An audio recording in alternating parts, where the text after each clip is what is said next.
tears turn to laughter, that child long ago. My soul starts to linger, it's home I know. If you catch me daydreaming now and forever, thoughts are carrying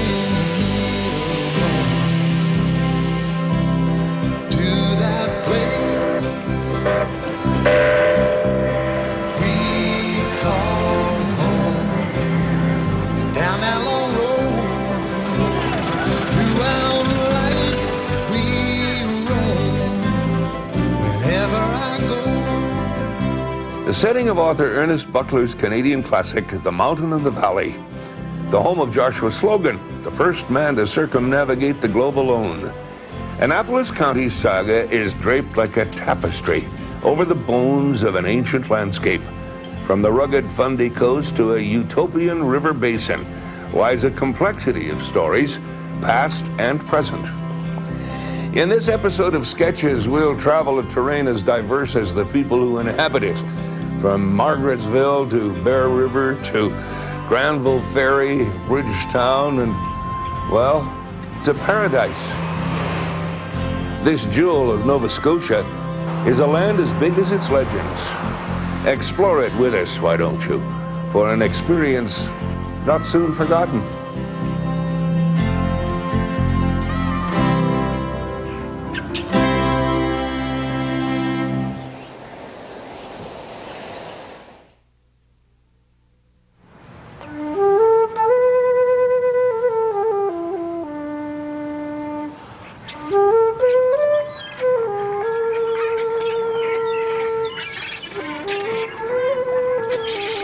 It is a place of contrast, 3,200 square kilometers of it. Lowlands, basalt escarpment, sea marsh, granite uplands, river and sea. There are the newcomers and descendants. First Nation, European, African. A complicated human and natural history, squeezed into the simple, popular notion of the valley.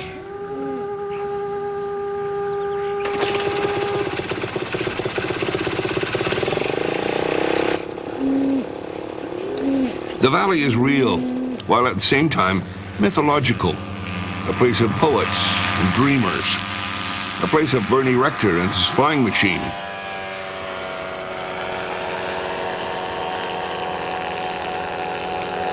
Annapolis County is also those of the soil, those of the sea, and all are familiar to Phil Milo.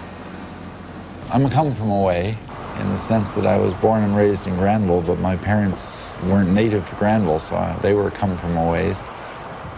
However, I am not as much swayed by the area, although I love the Annapolis Valley, as I am by the people. And as it doesn't matter where you live, I think the thing that influences you most is the people.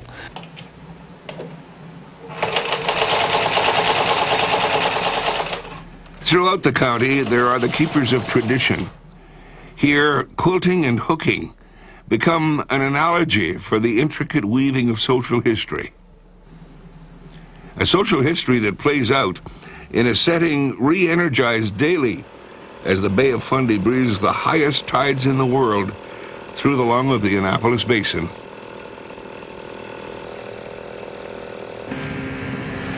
Contrast. Robert Longmire's family has fished for 4 generations. Today his world merges with mutual curiosity with that of a more recent arrival, Rose Adams.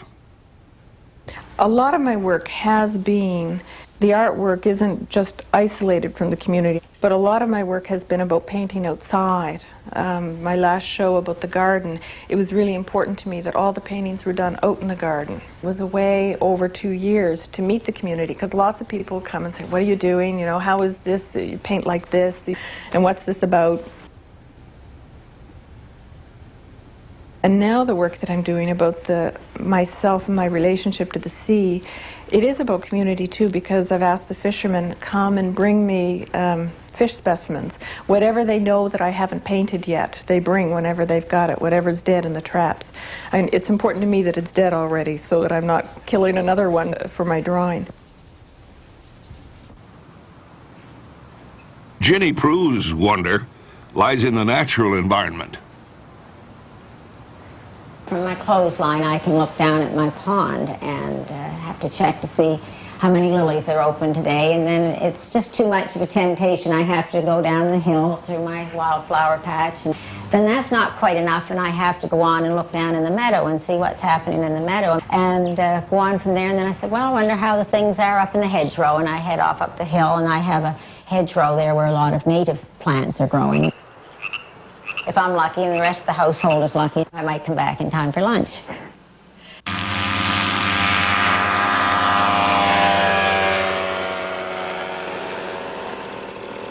The Annapolis River Valley is formed between the North and South Mountains, which are very old mountain ranges, dating back far beyond the days of the Rockies, and of course Nova Scotia is the trailing edge of the continent as it drifted away from Europe. The river itself, which is now a very narrow and gentle little river winding through here, and in fact the river only drops about 20 feet in the 20-odd miles. So it's a very shallow, winding river, and with the depositing of silt over the many generations, naturally it became very good agricultural land. Reclaiming the salt marshes with dikes, the land became central to the Acadians, the neutral French, who remained at the end of Sieur de Meaux's fur trade empire at Port-Royal. Historian Barry Moody. The men arrived, first of all, in 1605, erected the buildings, and began trading with the native peoples. Of course, long before the arrival of the Europeans, the Aboriginal peoples had lived here. We don't know how many thousands of years, but certainly at least 10,000. And of course, the friendship of the native peoples was crucial from the very beginning. The French and the Micmac got along very, very well. And so the Micmac would bring the furs to the habitation. They would trade for much desired European goods as well.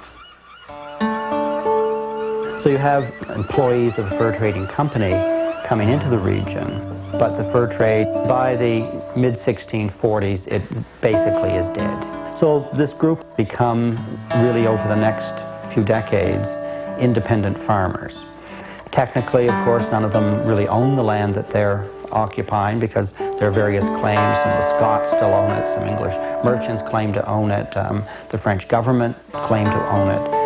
Out of that confusion of ownership, the one constant is the presence of this small group of settlers. And this is really, I think, where you find the true roots of the Acadian peoples. The records of the Acadian grants are extremely sketchy, and Acadians, by and large, farmed the land along the rivers. A very intelligent solution, by the way, because it was the richest land in the area. Got a lot of enjoyment, I think, out of making life miserable for the British governor, or the French governor for that matter, whoever was in charge, because the Acadian culture and society was totally its own. It was unique. It wasn't French anymore. It certainly wasn't British. They were their own people.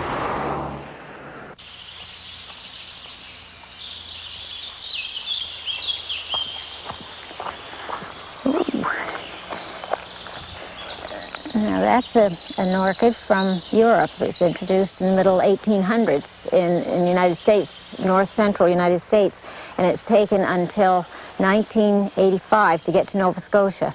And this one over here is a Daphne shrub, and this was brought by the Acadians nearly 400 years ago. And they're pink, they look like little lilac blossoms perhaps, and followed by these green berries which will turn an enticing bright red, but they're deadly poisonous apparently.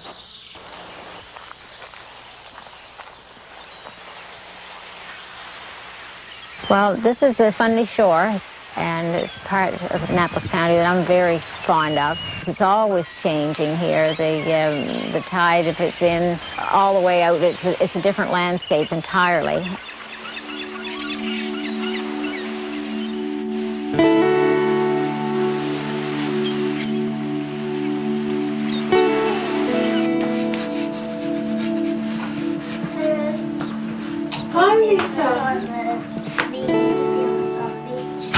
Let's see. Oh, excellent, a hermit crab.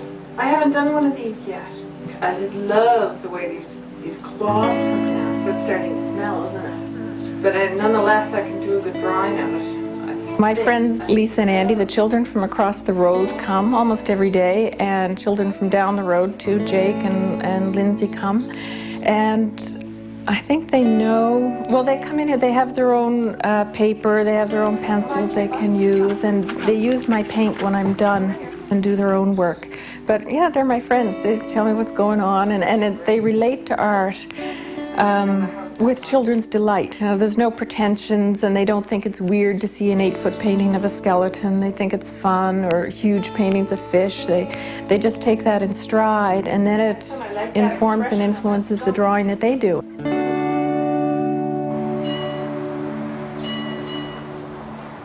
Place names: Clementsport, Kejimkujik, Middleton, Victoria Beach, Lawrencetown, Nikto Falls. Age after age has left a separate impression. Each of the groups of people who settle here or use the resources of this region do so in a very different way. The Micmac basically don't cut down the trees, don't build permanent residence. Their impact is almost minimal. The Acadians, as they evolve, of course, are building the dikes, thereby changing the nature of the land considerably, reclaiming land, if you will, from the tides. The arrival of the first wave of English settlers is going to change the picture once again. They will be looking at clearing the land, pushing back the forest, the use of the land as a means of transportation.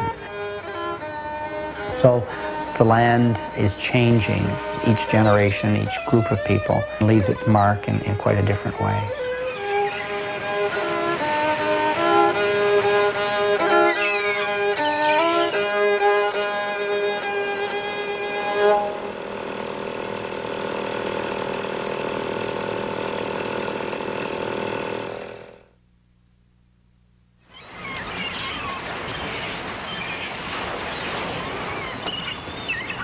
When the Longmire family came to settle near Delap's Cove, the 1780s American War of Independence they fled had created a migration of those loyal to Britain.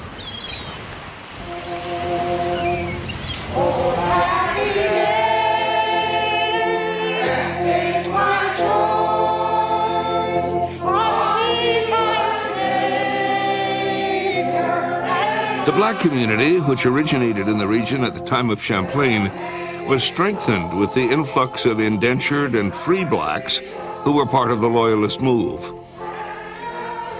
A portion of the general population of Annapolis County attribute their roots to the planters, imported settlers from the New England colonies. They followed the expulsion of the Acadians from Nova Scotia in 1755. Tradition. Greg McEwen maintains a Micmac one, rooted in time.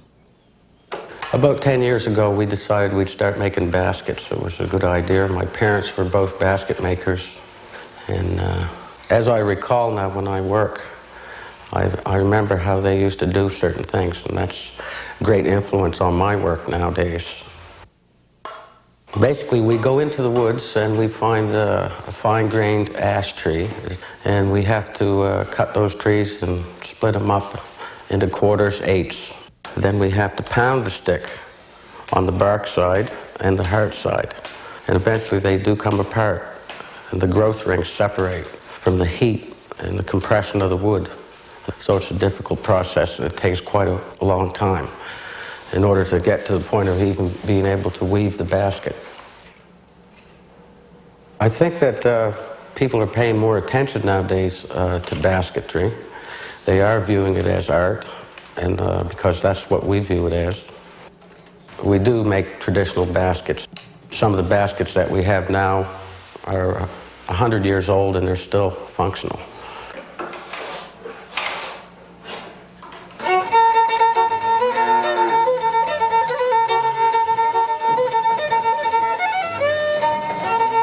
most parts of the region, the land remains paramount, with dairy and produce replacing the once dominant apple orchards.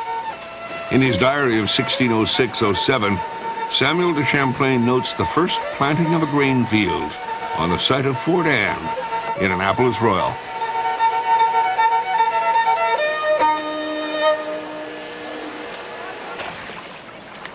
We're here now, the tide is out, as you can see, and we've got some really neat things around here. I love exploring here. It's always changing. Everybody uses whatever they can to hold on to. We have mussels here holding on to each other, I guess, and some are embedded in the sand. And then we have a whelk on top of the mussel, and on top of the whelk we have a little periwinkle here and a barnacle here. So everybody's holding on to each other to keep from getting torn away by the tide when it comes back in. Here's a piece of kelp that came all the way from out in the very lower tidal area, probably on a rocky shore. This is the holdfast that it was originally held on, but it didn't hold on quite fast enough. And so it drifted in here with the tide, and look who's come to dinner. It's just full of periwinkles, and periwinkles carrying barnacles. It's just low tide right now, and it's what you see out there will be all in here in a rush. This will be completely covered in 6 hours' time. So it's quite a timely thing, and you can always depend on it. Time and tide, wait for no one.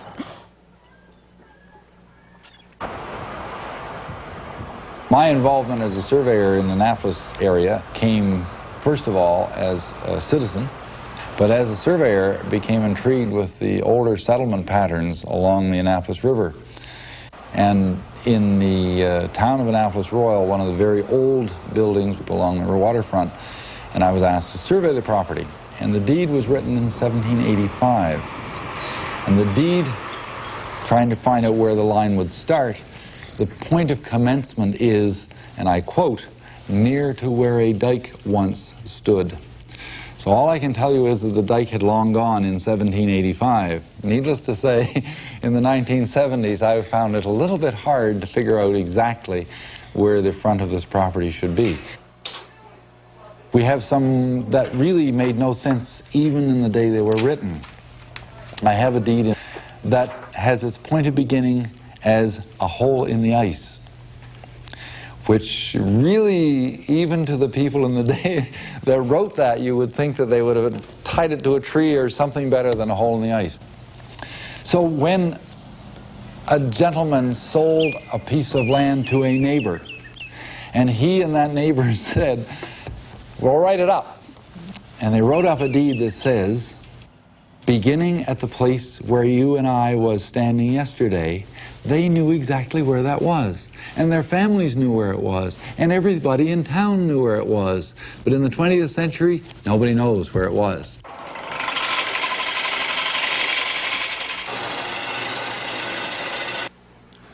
The history of the arts here goes back 400 years to the performance of Marc Lescarbot's play Le Théâtre de Neptune at Port-Royal. Today, Annapolis County is home to a significant community of artists and artisans. Drawn to the region, these come-from-a-ways respond to the vibrancy of hue and light that are a part of everyday life. I wear navy blue, black, brown all the time, but my colors, I love rich colors. And I think it comes from two things: my attraction to Nova Scotian folk art in its brightness and its clarity. And I don't know if it comes from my attraction to the colors on fishing boats, that bright, bright enamel, or the way people used to make hooked rugs of bright, bright colors. When I look at folk art, it's about immediate pleasure. And that's what I want my work to be for people as well. I want anyone who walks into the gallery space to gain some pleasure from the work and to be able to give their own narration or build a story or their own meaning from it.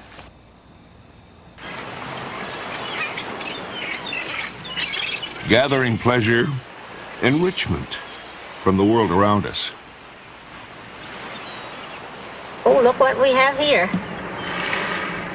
That's one of the biggest starfish I've seen in a while. And you notice that one of his feet is shorter than the other. That one probably was damaged and he's growing a new one. Whoops, here comes his stomach out. They say that they can put their stomach right outside their body, and there it goes. We'll put him back. Here's a youngster. That was a good find.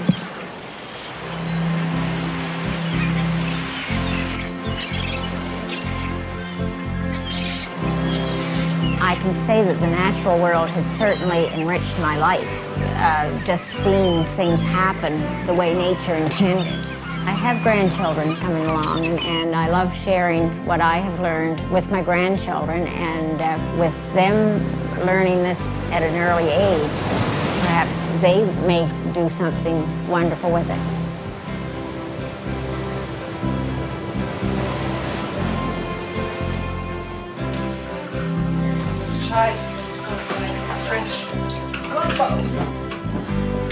When I walk along the sea, I'm breathing deeply. I feel like sometimes my energy really isn't flowing when I'm in an urban environment. I'm working on adrenaline, or I'm working on some other kind of schedule that I'm not deeply rooted to the ground. And when I walk on the beach, I can breathe deeply and I can feel the energy flowing in my body. And I feel some connection to the place and to the time, and rooted in the time here.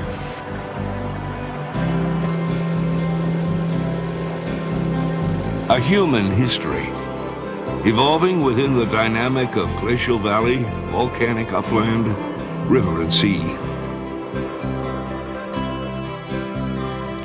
Annapolis County, 23,000 strong, center stage today in a story of the ages.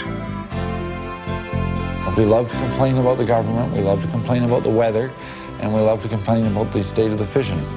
But we survive and we get along, and if a neighbor's barn burns down, it won't be very long before that barn's back up again. We had a case in Clarence a couple of years ago where a fella had just put in all his hay for the summer, and down she went. It was electrical fire. And within 6 weeks, he had a new barn, and it was 2/3 full of hay. That's the Annapolis Valley. That's what's important to me in the Annapolis Valley.